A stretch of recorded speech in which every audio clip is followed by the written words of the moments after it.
Bonjour, alors aujourd'hui je propose qu'on regarde le groupe orthogonal sous toutes ses coutures.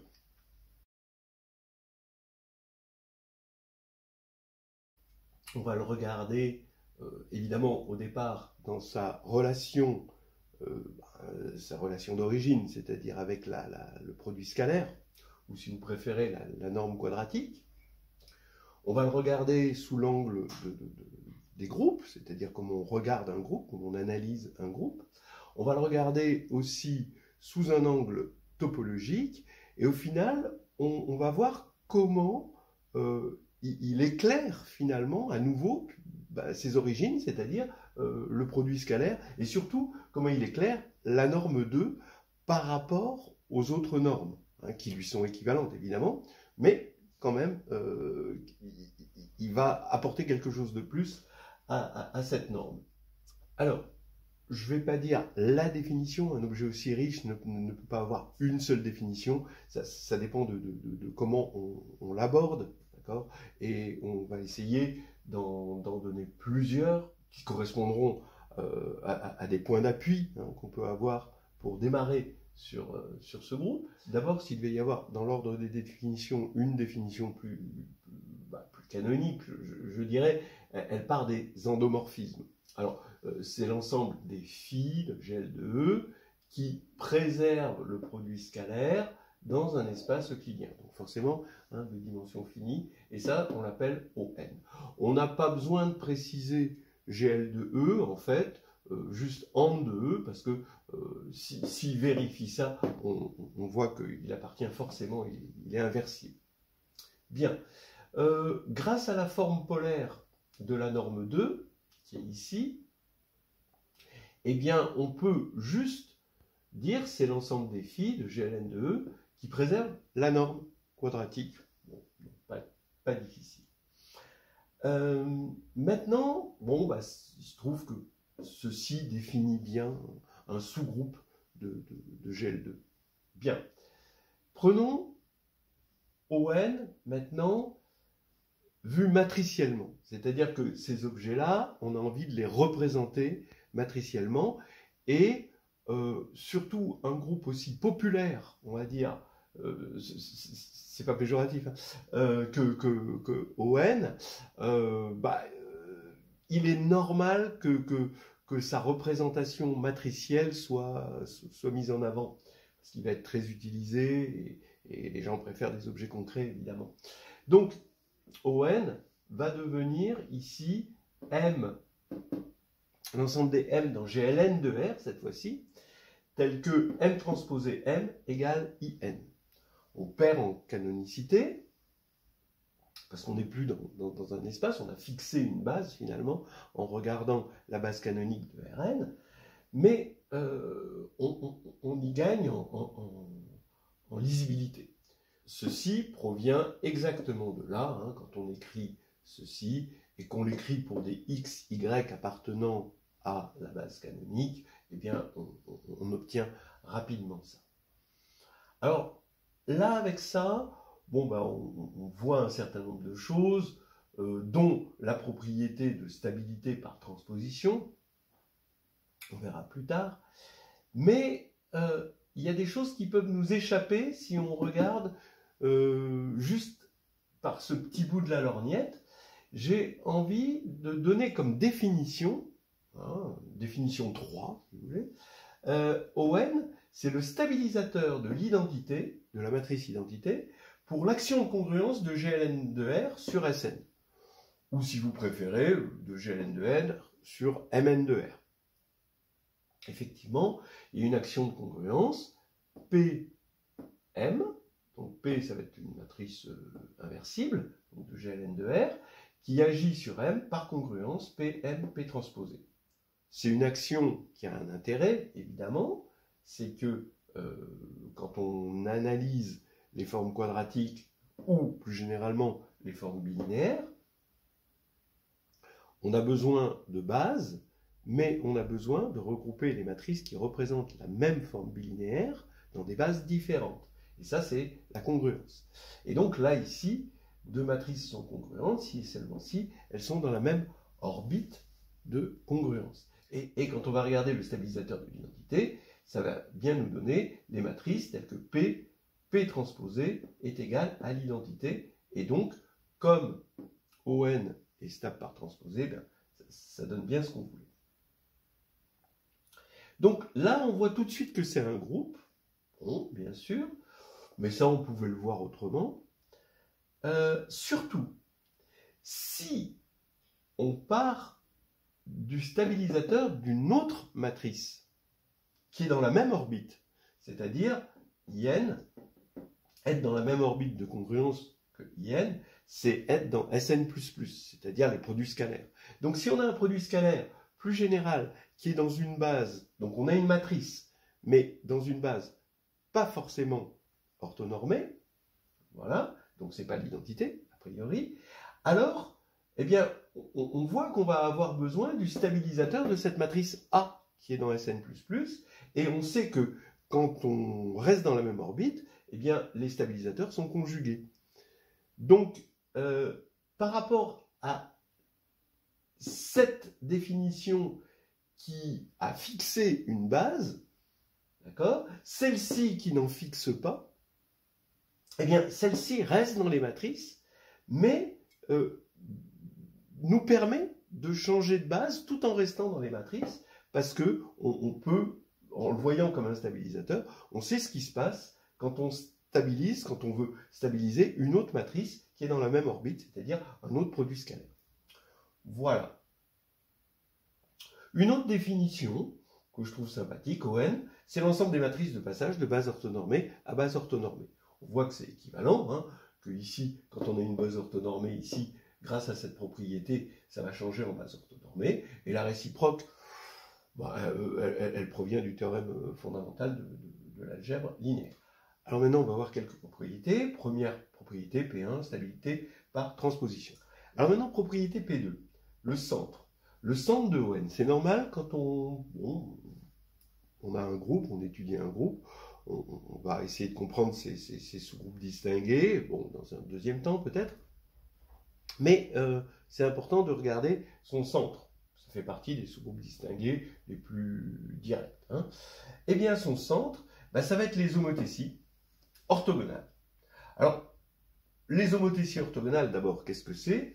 Si on veut que ce soit un élément qui stabilise un élément de ON et qu'en plus ce soit une homothétie, ben vous voyez bien que ça demande que lambda 2 soit égal à 1, donc lambda égale plus ou moins 1. Donc c'est des homothéties de rapport plus ou moins 1, donc c'est le groupe Z sur 2Z finalement en tant que groupe abstrait. Comment on montre ça? Eh bien, c'est ce qu'on appelle le lemme de Schur, c'est-à-dire quand un endomorphisme stabilise toutes les droites, alors c'est une homothétie. Voilà. Donc ça, c'est un truc à connaître, que vous pouvez trouver dans mon carnet de voyage en algébrie, ça c'est fait. C'est fait aussi dans l'histoire hédoniste de groupes de géométrie, bon, même au tout début, parce que c'est vraiment quelque chose de tellement important. Et si on a un élément central, bon, il est clair, dans un sens qu'une homothétie, c'est un élément central, mais réciproquement, si vous avez un élément central, ben, il respecte tous les sous-espaces propres des éléments de ON, puisqu'il commute. Donc on sait, c'est classique, quand on commute, on respecte les sous-espaces propres, et donc on peut prendre une réflexion hyperplane, donc vous prenez une droite, et vous regardez, vous mettez l'identité sur l'hyperplan orthogonal, et sur la droite, vous mettez moins 1. Donc, vous avez que le sous-espace propre pour la valeur propre moins 1, c'est cette droite. Voilà. Donc, en commutant avec cette réflexion orthogonale, qui évidemment appartient à ON, eh ben, vous allez respecter cette droite. Comme cette droite peut être prise quelconque, eh bien, un élément du centre respecte toute droite. Voilà. Et donc, c'est une homothétie, on a ça. Propriété 3, c'est un endomorphisme normal. Alors ça, il faut connaître ce théorème. Un endomorphisme normal, c'est un endomorphisme qui commute avec son adjoint. Et là, l'adjoint, bon, comme on est en base orthonormée ici, l'adjoint, c'est M étoile, donc comme on est réel, c'est M transposé. Et M transposé, c'est exactement l'inverse. Donc évidemment, M commute avec son adjoint, on commute avec son inverse, évidemment. Et d'ailleurs, c'est une autre preuve pour dire que c'est stable par transposition ici, c'est que M transposé, puisque M transposé c'est son inverse, c'est M transposé M. Donc c'est très astucieux. Bon, bref, c'est donc un endomorphisme normal, et un endomorphisme normal, vu dans C, comme endomorphisme de Cn, eh bien c'est diagonalisable en base unitaire. Voilà, donc en base orthonormée pour la forme hermitienne canonique de Cn. Et on va rajouter à ça que les valeurs propres vérifient module de lambda égale 1. Maintenant, propriété P4 qui découle de la propriété P3, quand on regarde, quand on prend finalement la trace de ça sur R, c'est que on récupère, alors ici on a une C réduction, mais on va récupérer une R réduction, parce que on va avoir, comme on a des endomorphismes réels, eh bien quand on va avoir une valeur propre, on va avoir la valeur propre conjuguée, donc on va pouvoir regrouper des valeurs propres et leurs conjuguées, qui sont semblables, alors ça c'est complexe, mais c'est semblable à une matrice réelle, qui est la matrice de rotation que vous connaissez bien, et donc on va avoir une R réduction en base orthonormée, où on va avoir des 1 et des moins 1, c'est normal, ça si c'est réel, donc ça c'est les seules valeurs propres réelles possibles, et des matrices de rotation. Et c'est une réduction, attention, en base orthonormée, c'est lié au fait qu'un endomorphisme orthogonal, c'est un endomorphisme normal. Voilà, donc voilà une première salve de définition et de propriétés. On va continuer.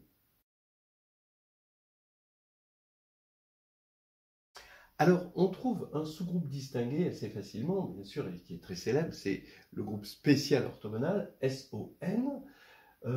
C'est tout simplement que ON, il y a une application déterminant dans 1 moins 1, puisque M transposé M est égal à l'identité, donc le déterminant de M ne peut valoir que 1 ou moins 1, et c'est mieux qu'une application, c'est un morphisme de groupe, donc on peut regarder le noyau, et le noyau, évidemment, il est distingué, c'est SON.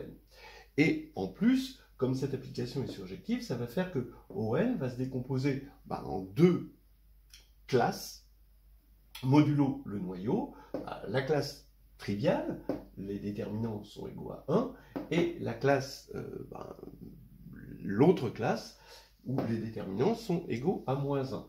Attention, beaucoup de... je rappelle toutes mes générations d'étudiants qui m'ont un jour dit, un jour d'égarement, que ON, c'était exactement l'ensemble des matrices de déterminants 1 et moins 1, que ça, c'est faux. Le groupe des matrices, effectivement, il y a un groupe des matrices dont le déterminant, c'est 1 et moins 1. Ça s'appelle SLN plus ou moins. Voilà. C'est un groupe qui contient SLN comme sous-groupe distingué. Mais ce n'est pas, évidemment, ON. Prenez par exemple les matrices triangulaires, non diagonales, avec que des 1 sur la diagonale, ce ne sera jamais dans ON. Alors le théorème. Un théorème important, mais qui n'est pas au programme, et qui est quand même fondamental. Vous pouvez le trouver dans Histoire hédoniste de groupe et de géométrie, le gros pavé de 2015. Si n est impair, SON est simple. Donc vous voyez qu'il ne va pas y avoir beaucoup de sous-groupes distingués. ON ressemble un petit peu à SN, le groupe des permutations. Il a un sous-groupe d'indice 2, voilà, qui est distingué, puis à part ça, il n'y a pas grand-chose. Donc ici, on a SON est simple. Et pour n pair, alors on va prendre n différent de n supérieur à 4, comme ceci. SON ici, quotienté par plus ou moins IN, est simple aussi. Il y a des petits accidents au tout départ, comme pour le groupe de permutation. Vous pouvez voir une preuve sur les vidéos, une preuve par Benjamin, que SO3 pour n égale 3 est simple. La preuve constitue un très joli développement. Après, ça devient des choses un petit peu plus compliquées. Alors, qu'est-ce qu'on obtient à partir de cette simplicité? Eh bien, on obtient que quand un groupe est simple, eh bien, chaque classe de conjugaison engendre le groupe. Ça, c'est intéressant. Mais on n'a pas besoin de tout ça pour avoir que la classe des conjugaisons des réflexions orthogonales, parce que c'est bien une classe de conjugaison, engendre ON. Alors regardez, qu'est-ce que c'est qu'une réflexion orthogonale? Eh bien, c'est une matrice qui est semblable en base orthonormée, hein, avec une matrice de ON, à une matrice comme ceci. Donc il n'y a que des 1 et des moins 1. C'est souvent là qu'on va chercher les meilleures familles génératrices. C'est des objets tout petits, c'est-à-dire c'est presque l'identité. Si vous aviez, à la place de ce moins 1, si vous aviez un 1, ce serait l'identité. C'est comme Z, quels sont les générateurs de Z en tant que groupe? C'est 1 ou moins 1. C'est vraiment les objets tout petits, proches de 0. Bien, alors, comment on montre si on n'a pas des théorèmes comme ça, des théorèmes puissants comme ça? Eh bien, la preuve classique, c'est la preuve par ajout d'invariants. Vous pouvez voir dans Nouvelle Histoire hédoniste. C'est-à-dire que si phi est un endomorphisme orthogonal, bon, eh bien, on peut, si ce n'est pas l'identité, on peut le composer avec une réflexion orthogonale, de sorte à ce que les invariants de ça contiennent strictement les invariants de phi. Géométriquement, c'est très facile à voir. Ce qui va faire que on va pouvoir le faire à partir de phi. Donc, au bout d'un moment, on va avoir comme espace d'invariants l'espace tout entier. Et donc, quand on aura composé par un certain nombre de réflexions orthogonales, et on voit que le maximum, ça va être n, eh bien, on va avoir l'espace invariant tout entier, donc l'identité. Voilà. Alors, SON est engendré par des retournements, évidemment. SON ne va pas être engendré par des réflexions, puisque les réflexions ne sont pas dans SON, le déterminant c'est moins 1, mais le plus proche de l'identité, ça va être moins 1 ici. Donc attention, les retournements, c'est des matrices qui sont orthogonalement semblables à ça. Voilà. Donc il y a un espace de codimension 2, un sous-espace de codimension 2, et un plan qui sont orthogonaux. Et on va avoir l'identité sur le premier et moins l'identité sur le second. Ça s'appelle des retournements. Dans l'espace à dimension 3, on voit bien à quoi ça correspond. C'est bien un retournement autour d'un axe. Et ça va engendrer SON. Donc ça peut être intéressant. Cas particulier, O2. O2 qui est égal à SO2 union O2-. Donc on a O2, il va y avoir les rotations ici. Bon, voilà, elles sont sous cette forme-là.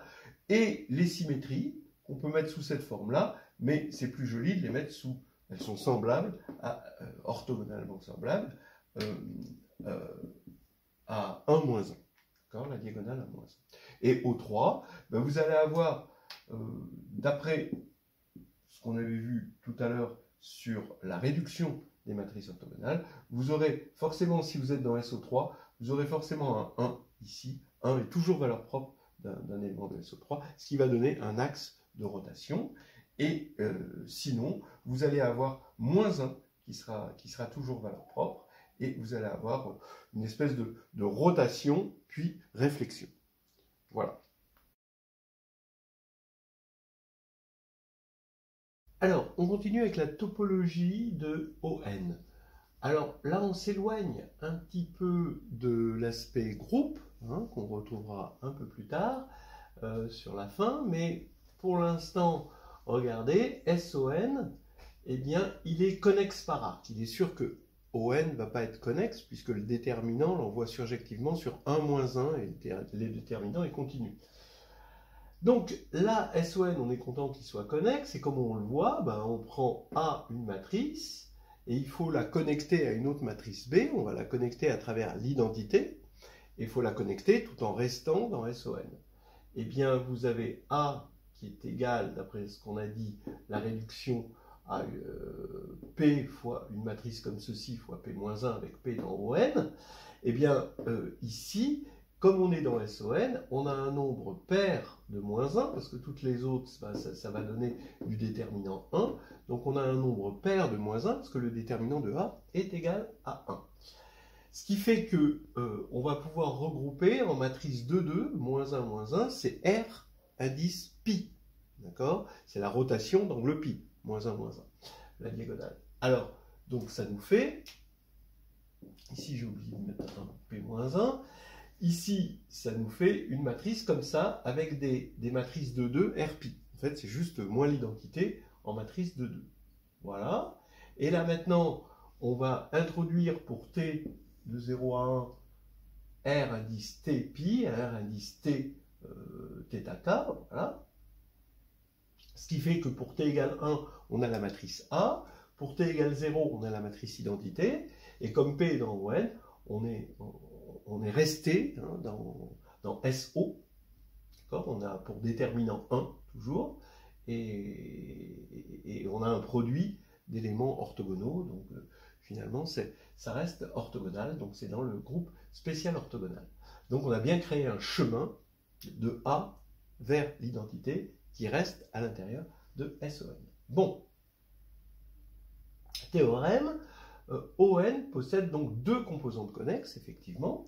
Il ne peut pas en posséder une, et il en possède au plus deux, parce qu'ici on a du connexe, et le complémentaire, comme SON est d'indice 2, eh ben, c'est juste une classe, modulo SON, et donc par translation, la translation est évidemment continue, c'est un homéo, donc ça va être connexe aussi. Et donc on a deux composantes connexes, exactement deux. Voilà. Théorème, ON est compact, oui, parce que c'est un fermé. Alors c'est un fermé parce qu'on regarde l'application de Mn dans Mn, qui a M associé transposé de M, M, et c'est l'image réciproque de l'identité, F étant une application continue. Et c'est un borné, parce que quand on prend une matrice A et on regarde dans ON, et on regarde ses composantes, A envoie une base orthonormée sur une base orthonormée, elle envoie la base canonique qui est orthonormée pour le produit scalaire sur une base orthonormée, donc les colonnes sont orthonormées, entre autres elles sont normées, et donc comme la norme des colonnes fait 1, ça veut dire que chaque coefficient en valeur absolue est inférieur ou égal à 1. Donc la norme infinie d'un élément de ON est toujours inférieur ou égal à 1. Donc c'est borné. On continue ici. Alors des choses un peu savantes, là, loin d'être obligé de les savoir, mais quand on regarde SO2 c'est rien d'autre que le cercle. Et le cercle, on voit bien que c'est connexe par arc, évidemment, c'est compact, etc. Mais c'est pas simplement connexe. C'est-à-dire qu'on a des lacets ici qui ne sont pas homotopes à des lacets triviaux. Mais pour compenser, donc si vous voulez, c'est l'idée que là on fait des tours, d'accord? Et qu'une position ne mesure pas le parcours qu'on a fait. Voilà. Donc ici, pour compenser ça, on a besoin d'un truc qui compte le nombre de tours qu'on a fait ici, et donc de ce qu'on appelle un revêtement. Et là, le revêtement, ici, ça va être la droite, et on a une application qui va de R, qui lui est complètement développé, il est simplement connexe, il est carrément convexe ici, et on a une application qui va de R dans SO2, qui a T associé exponentielle de IT, d'accord? Elle est surjective. Si on met un 2pi là, ici, ça restera surjectif, et puis ici, on a Z, d'accord? Donc ça veut dire que ça va correspondre au tour dans un sens et au tour dans l'autre sens. Eh bien, on a un morphisme de groupe, et ça c'est important, hein, c'est un revêtement, hein, ça nous permet de mesurer des trajectoires là-dedans. Alors on a en général, pour SON, c'est plus compliqué pour n strictement supérieur à 2, et on a un groupe qui s'appelle le groupe des spineurs, Mais là, cette fois-ci, on a Z sur 2Z au lieu de Z. C'est-à-dire que quand on fait 2 fois le même lacet, alors on retombe sur le lacet trivial, ce qui correspond, si vous voulez, au niveau des rotations et l'axe des rotations au principe de l'assiette à soupe, où je pars de l'identité, je fais ma rotation, je retombe sur l'identité, et quand je continue ma rotation, je reviens au point de départ. C'est mon groupe Z sur 2Z ici, qui est l'équivalent. Voilà.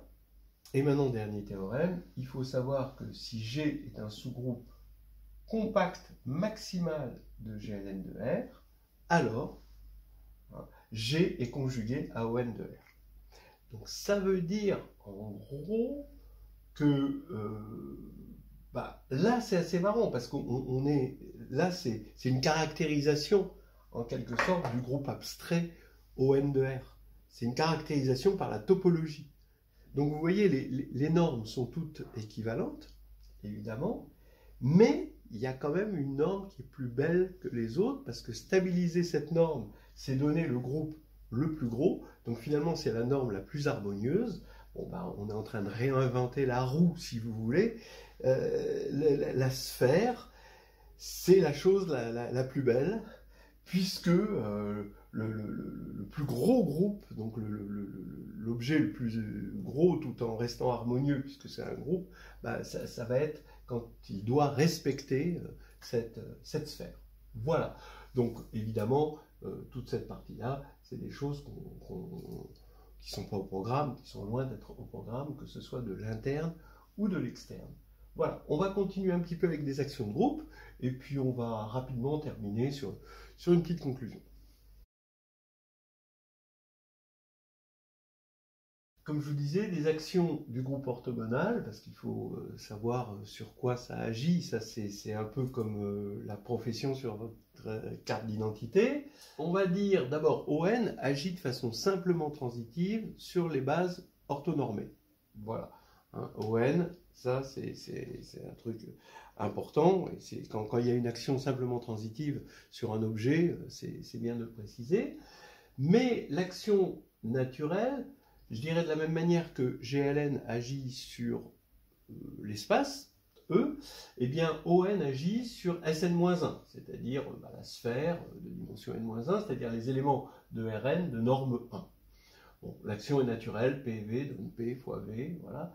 Et l'action est transitive, c'est bien de le noter. Ça se démontre toujours de la même manière avec un théorème de base incomplète, puis un théorème fondamental d'algèbre linéaire.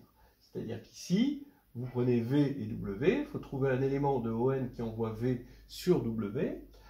Vous appelez V égale E1, vous complétez en une base, vous orthonormez cette base par Gram-Schmidt, et vous avez une base orthonormée, et E1 n'a pas bougé, lui, évidemment, par Gram-Schmidt. C'est resté E1. Et donc vous avez une base comme ceci, et ensuite vous faites la même chose à partir de W égale F1, vous avez une base orthonormée, et vous regardez la matrice de passage de la première base vers la seconde base, elle envoie la base E sur la base F, donc E1 sur F1. Bon, donc voilà, vous avez montré, ça paraît tordu, mais on a besoin de faire ça pour montrer qu'il existe un élément de ON qui envoie E1 sur F1. Ça paraît tordu de passer par toute une base et des théorèmes de complétion pour pouvoir obtenir ça, mais c'est comme ça que ça se fait. Voilà, c'est en gros fini. Maintenant, peut-être que c'est bien de conclure sur l'utilité de ON dans la vraie vie. C'est que, en fait, il joue un rôle dans les décompositions. D'abord, la décomposition polaire, c'est-à-dire que quand on a une matrice quelconque, donc on n'est pas en train de s'occuper forcément de ON, mais on peut la décomposer en un élément de ON et un élément de Sn++, donc les matrices symétriques définies positives, avec unicité si A est inversible.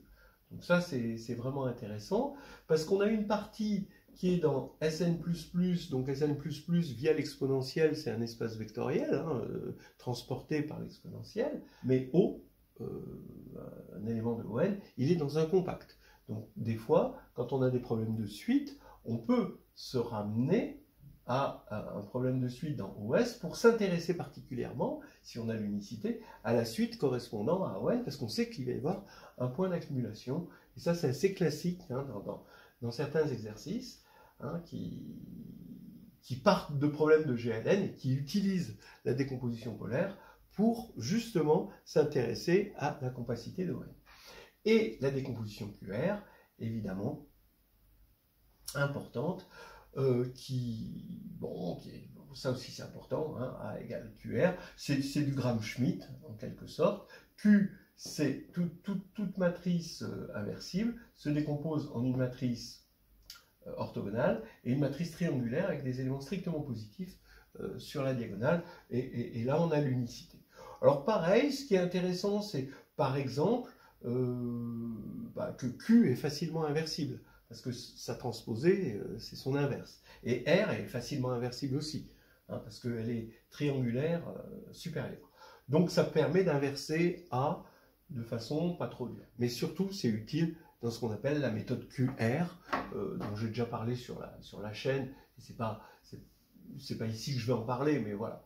Hein, donc voilà, on a fait un petit tour d'horizon sur le groupe orthogonal. J'espère que vous aurez appris des choses et que vous aurez appris des méthodes, et que, comme moi, vous allez de plus en plus apprécier la beauté de ce groupe extraordinaire.